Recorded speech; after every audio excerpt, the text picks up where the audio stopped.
The first hour after you wake up is the most valuable hour of your day, and most people give it up without even being conscious. Your cortisol peaks in the first 30 to 45 minutes after you wake up. That's not a health talking point, that's a physiological fact. The brain is at or near its baseline operating capacity before all the noise of the day lands. No decisions have been accumulated yet.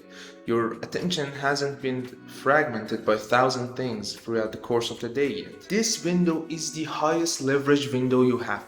I want you to think about this. In this window, your brain is at its highest, most capable state that it's in. And what do we do with it? We watch reels, content, news, basically information that we don't need. You should be in control of what your brain processes when it's most capable of processing what you choose it to. I spent a long time building morning routines that didn't do much and were just busy hours that kept me occupied while I was basically doing nothing. That's the problem with routines. This is the architect: 3 phases, 60 minutes, and one non-negotiable rule. And the rule comes first because the entire protocol depends on it. No consumption before output. This is the rule.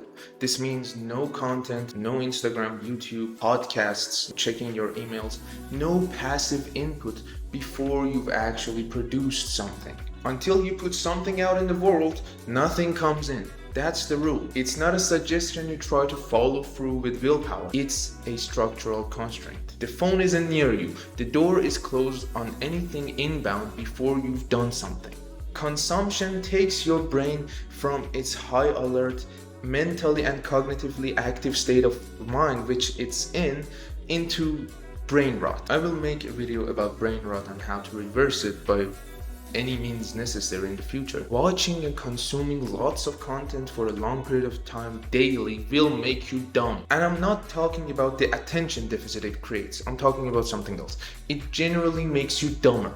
The rule creates a protected space, and in this space, the only available direction is outwards. Your own agenda, your own opinions, your own thinking. It's just creating what you truly think. That's the whole structure, and it's invaluable for people who create content, who write, who are into copywriting, who are into sales, who are into design. Creatives will value this rule above anybody else because they actually feel and know the things that I'm talking about here. Phase 1, 0 to 15 minutes of movement. I don't mean a heavy exercise or a complete workout. I just need you to move your body and signal it that we're awake and we're moving our body. That, I don't know, a stretching routine, 10 minutes of walking, everything that moves your body for the simple goal that transition your body from the sleep state that it was in to a operating state. And this is basically the difference between the protocol and your daily routine, doom scrolling.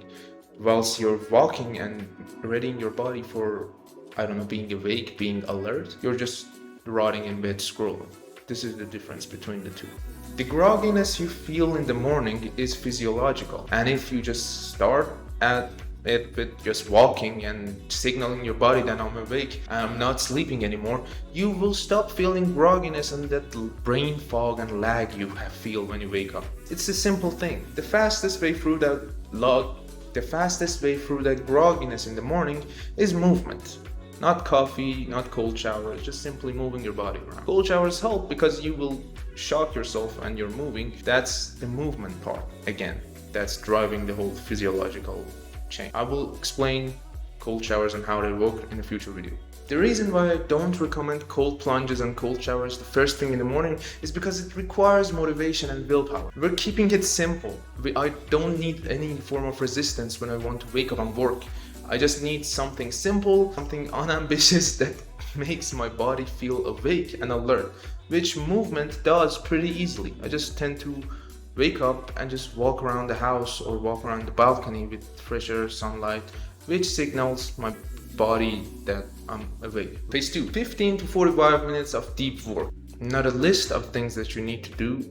One thing, a deep work session on one simple task. Before you started phase 1 and phase 2, you already should know what this deep work session is going to do. The nighttime version of you sets the first task that you do in the morning. The morning version only executes. That's it. 30 minutes of deep, attentive focus on one task and a single thing called deep work. No distractions, no nothing. It's just you sitting at the computer doing it.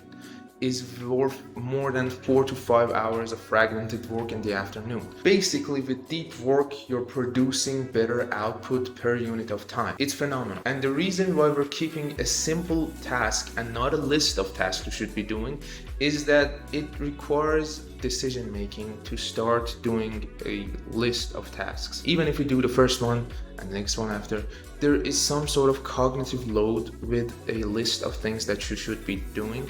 Even if it's a 20 minutes block of deep work and it's only doing one thing, it's worth way more than, I don't know, a 1 hour block of you just sitting through a list trying to do, scrambling through this stuff. Doing one thing is always better for producing better things. Every decision costs you, distracts you from doing the things that's necessary for your job. So keep it simple, 30 minutes, 45 minutes, one task, done, move on. Phase 3 is just you reviewing your work. 3 components. Yesterday's output, we're reviewing it. Today's number 1 priority, we're setting it.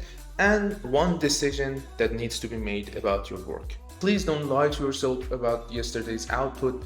I'm not talking about hours you've worked. I'm talking about the things that you created, things that didn't exist before that did after those hours. It's simple. Output of yesterday. What did you produce yesterday?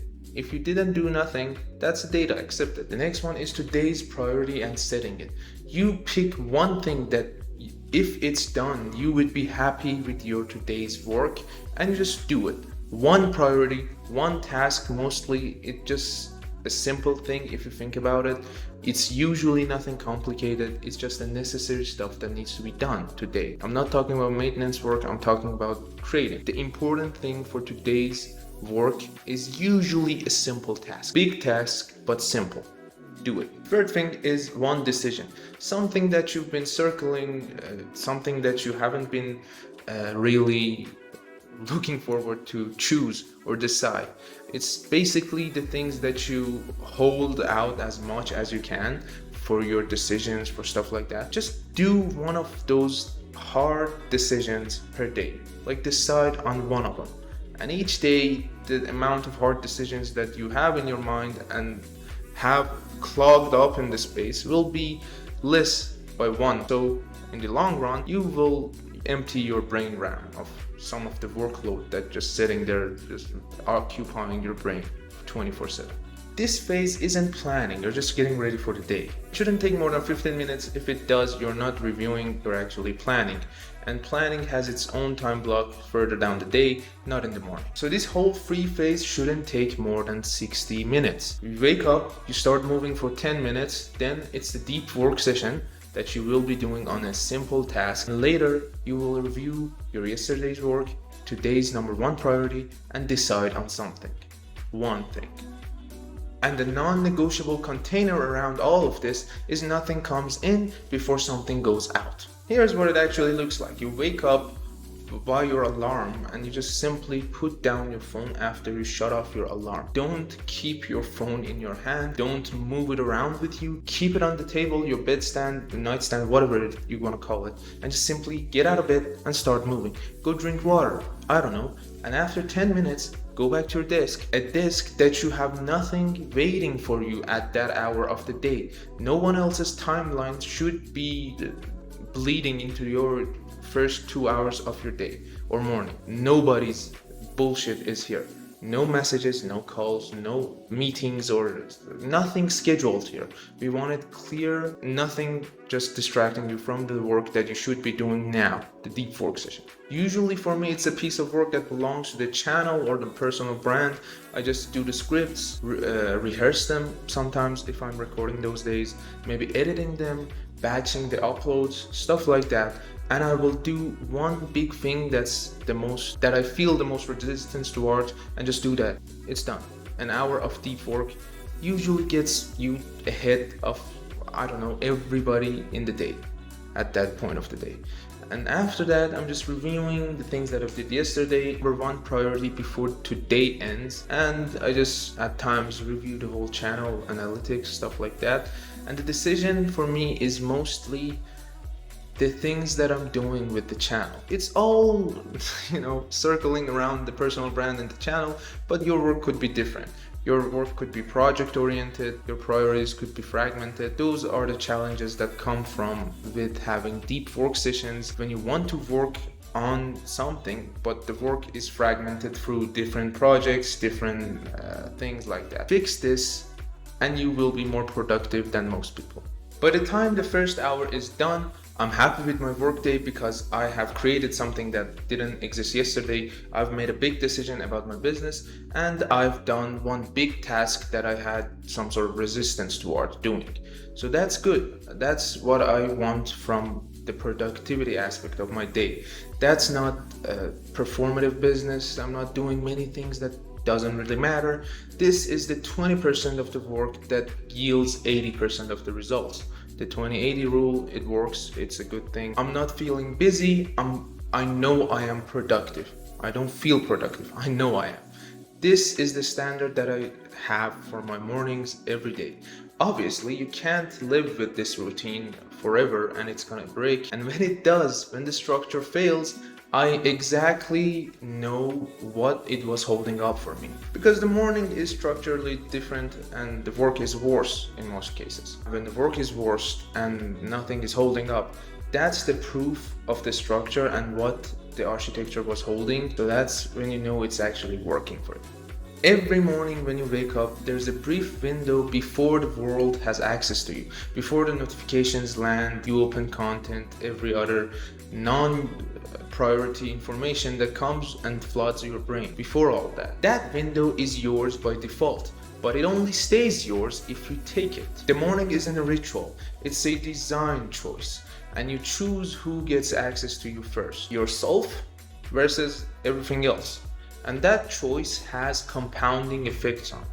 A year of mornings where you choose yourself first looks entirely different from a year of mornings that you let that window get away from your hands and everything else happens randomly. Every morning is that choice. Whether you choose it consciously or not, you are choosing it. Yourself versus everything else. Here's the implementation. Not next week, tomorrow morning. Before you open any app, or do anything, frankly, think of one thing that will be the most important thing that you can do that day, which makes you happy about yourself that day, and simply do it.